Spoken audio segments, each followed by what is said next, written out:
En fait, d'avoir cette famille-là qui m'a épaulé, qui m'a aidé jusqu'à maintenant. On va continuer à discuter dans ce cursus universitaire. Quelles études as-tu poursuivies?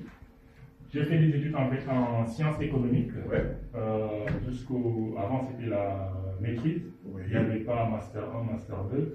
Et quand j'ai terminé, en fait, je voulais travailler pour gagner ma vie, aider ma famille. Et quand je postulais souvent, on me disait, vous n'avez pas d'expérience. Oui, parce que là, entre nous, Christophe, tu t'es retrouvé au milieu d'un véritable melting pot de population, puisque toutes les origines, tu les retrouves à l'université. Et c'est peut-être ça aussi qui a changé ta vision par rapport à ce que tu as vécu au Sénégal. Tout à fait, parce que si j'étais venu juste pour travailler, je pense que j'aurais un peu du mal en fait à m'intégrer. Mais comme c'est à l'université, il y a moins de pression sociale. Les gens ils sont plus ouverts. Et quand vous allez en fait vers vos camarades étudiants, vous pouvez parler de tout et de rien. Ne serait-ce que le demander. Alors, ça a été comment le cours? Ça a été comment le devoir? Ça a été? Oui. Vous avez quelle note? Vous voyez? Donc, c'est très simple en fait de s'intégrer en fait. Et au fur et à mesure, je commence à découvrir en fait comment les gens fonctionnent, comment la population voit les choses. Et ça m'a facilité en fait mon intégration. Et quand j'ai fini l'université, j'ai commencé à travailler.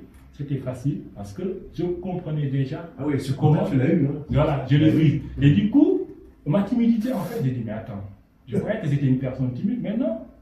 C'était juste une mauvaise croyance, en fait, que je me faisais au début.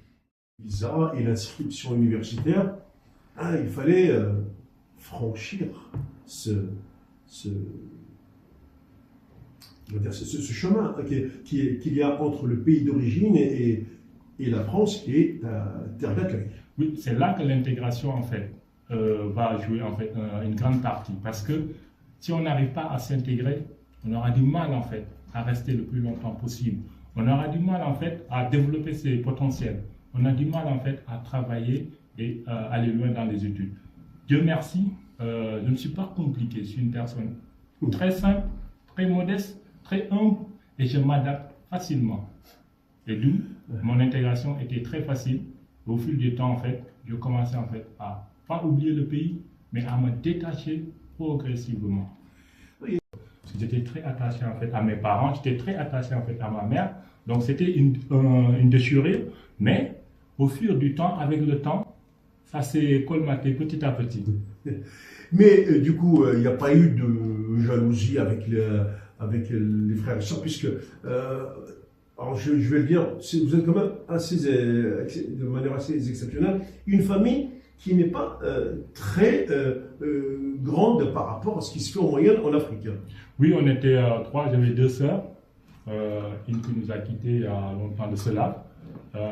Donc du coup, j'étais, comme je disais, le seul garçon, donc le dernier de la famille. Donc quand je suis parti, il y avait un vide en fait.